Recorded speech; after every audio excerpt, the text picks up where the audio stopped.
In this recording, we're going to continue our study of sinusoidal graphs, these sine or cosine waves, by looking at the frequency and period of the graphs.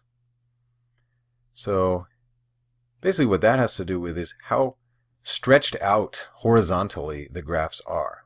Okay, so periodic functions are functions like these waves.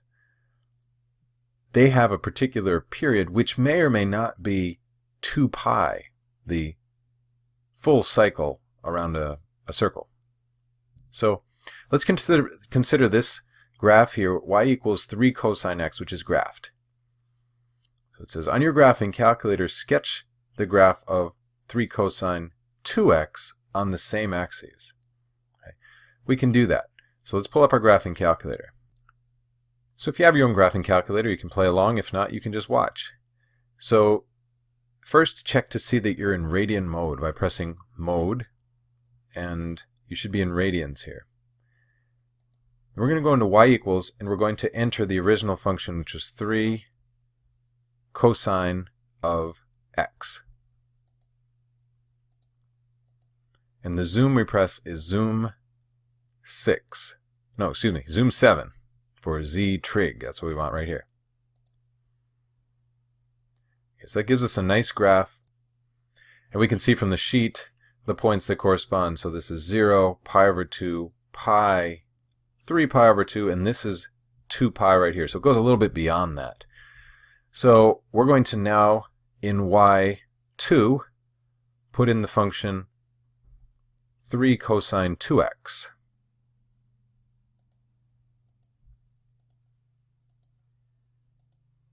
And now just hit graph. Okay, so to answer question B, we can see that we just got a whole lot more cycles. This is 2 pi right here. And so we have 1, 2 full cycles within a 2 pi interval. So it got twice as frequent is what we say. All right, so let's go back over here and consider how we're going to make this graph. Okay, so we now saw that 2 full cycles fit within a 2 pi interval. Here's a way to approach this. I really like this method. So we're going to look at the x-intercepts, or in other words, the points where it crosses the midline. Okay, so we can just say up here, cosine of x crosses the midline, which happens to be the x-axis here. It would not be if there were any type of vertical shift, at these points, pi over 2 and 3 pi over 2.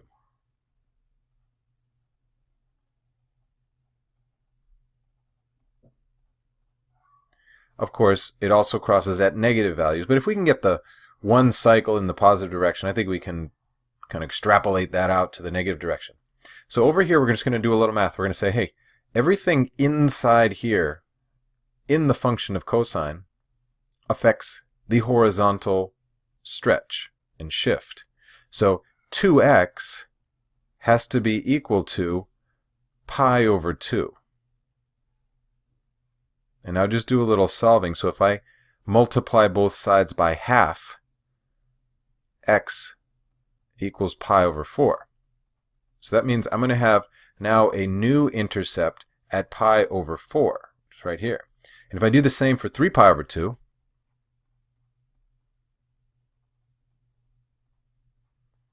multiply both sides by half, I get x equals 3 pi over 4. So again, 3/4 pi.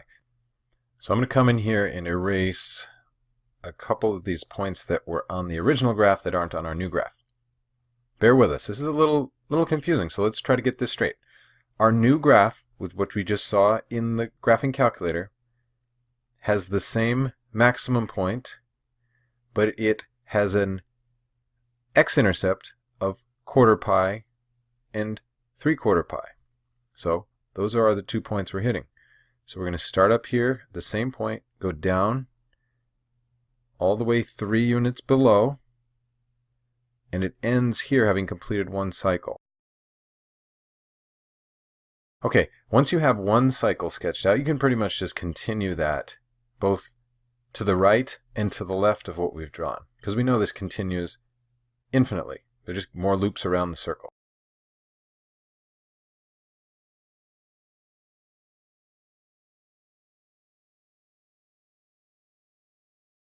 Okay, if you have a color at home, you have a highlighter or something, hopefully you've been drawing your graphs in pencil, but go ahead and go over that pencil with some highlighter to distinguish the color of the graph you just did, 3 cosine 2x. For our next graph, we're going to do 3 cosine of half x. So it says use our calculator. Okay, so we can shoot over here to our calculator, and let's just change the second graph. Rather than have 3 graphs on the same axes, let's go over in here and do 0.5x. Then we'll hit graph and see the effect. There's our original graph. You can see having a half as the coefficient of x makes us have far fewer cycles. It's half as frequent, right? It takes a much longer time to complete one period. So back over here, how many full cycles did we see within 2 pi? Well, here's 0 to 2 pi. We only saw from the max to the min, so we saw half a cycle. I'll do this in a different color. So for this one, going back up to what we saw before, our cosine graph crosses the midline at pi over 2 and 3 pi over 2. So let's do that same work down here. Let's set half x, sort of the guts of this cosine function, equal to pi over 2. And solve for x by multiplying both sides by 2. So when I multiply both sides by 2, 2 times pi over 2 just gives us pi. And then we're going to do a similar thing over for our other value, where it originally crosses the midline at 3 pi over 2. That was our original black graph here.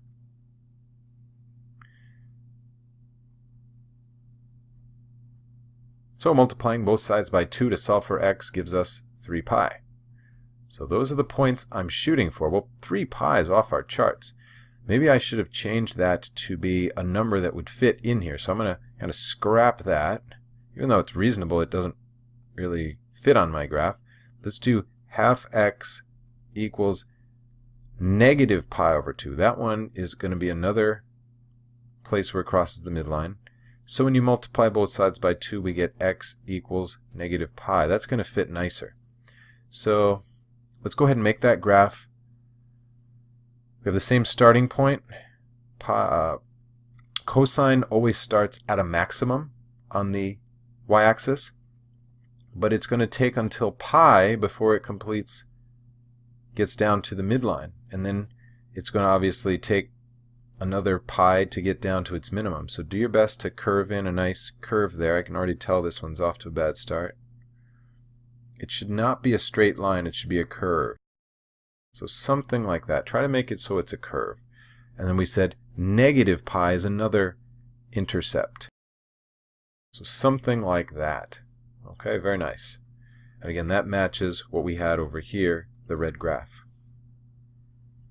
Cool, so let's do a little sort of reflection here.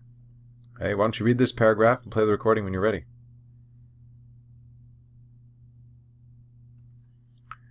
Okay, so hopefully what you recognized is we have a relationship between frequency and period. Would you write down the frequency for each of these graphs? Okay, the coefficient b. Okay, so here's frequency is 1, here the frequency is 2, here the frequency is half. Again, frequency means how often, how much of a full cycle we see within a 2 pi interval.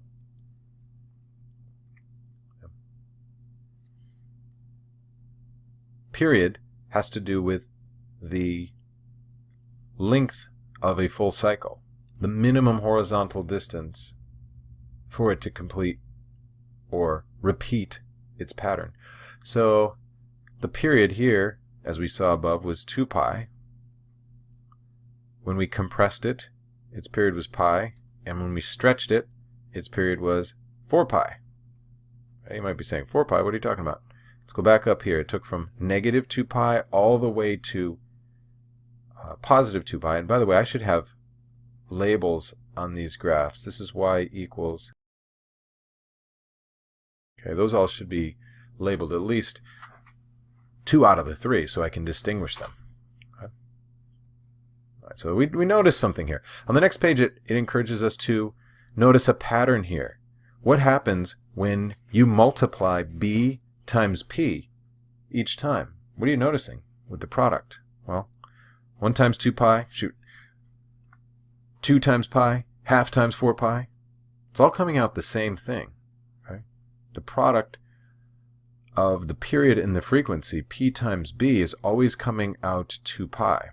And another way to represent this is the period equals, if I divide both sides by b, the period is 2 pi divided by b. Okay? So for each of these, let's find the period of the sinusoid. And you can use either one of these forms that you think is useful. Because b is given, I think it's going to be most useful for us to find period this way. So we can say period equals 2 pi divided by 4. So when we simplify, we just have pi over 2. Means it's going to complete a cycle within pi over 2 radians. This next one, well, this is a little weird because the b is pi over 3. So we're going to have a fraction within a fraction. It's called a complex fraction. You haven't had tons of experience with that, so let me help you. When we have a fraction within a fraction, let's just turn that into a division problem, because this is really saying 2 pi divided by the quantity pi over 3. And of course, when we divide by a fraction, we can really multiply by the reciprocal of the divisor, right? You remember that? Just act like you do anyway, okay? So the pi's divide out, and the numerator just gives us a 6. So the period of this graph is going to just be 6. And you might say, well, where's the pi? Well, there's not always a pi, because remember, radians is just the number of radii in the intercepted arc. So it might be in terms of pi, or it might just be an integer like this, or a rational number. Finally, why don't you work this one out on your own? Play the recording when you're ready. Okay, so I'll go through this one quickly so you can see.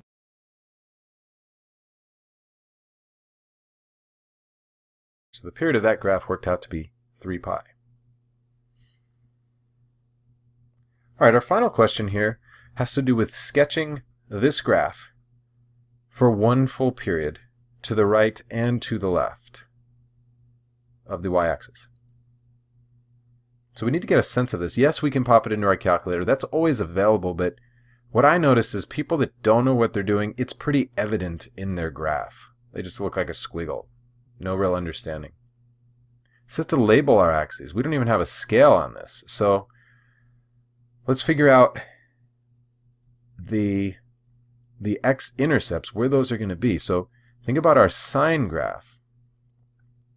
Our sine graph, if you think about sine, a normal sine looks like that, and it crosses at 0, pi over 2, and pi. Okay, since we know that the regular sine graph crosses at pi, I think I might have said this wrong before, 2 pi and 0, we can set our 4x, the horizontal transformation, and solve where this new graph is going to cross the midline. So when I divide both sides, I get 0. Now I can also set it equal to pi. Divide both sides, we get pi over 4. And finally, when I set 4x equal to 2 pi, we get pi over 2. So those are the places where it's going to cross the midline, which in this case is our x-axis, because we don't have any plus c. We don't have any vertical shift here. So I'm going to set up my axes to reflect that. I know a full cycle is going to occur by the time I get to pi over 2, and pi over 4 is going to be in the middle. Okay, so we got to go even half of that, so a half of a quarter is going to be an eighth, and between a quarter and a half is 3 pi over 8. So essentially I've divided all of those x-axis labels by 4. Okay, and let's continue in the negative direction. So in terms of sine, remember sine starts at 0, and those are going to be my new places where it crosses the midline, pi over 4, pi over 2, and we know a positive sign goes up, and this one goes up to an amplitude of 2, so a lot going on with this one, right? It goes up to 2, and then it goes down to negative 2. So sketch that out. And then continue in the negative direction. Okay?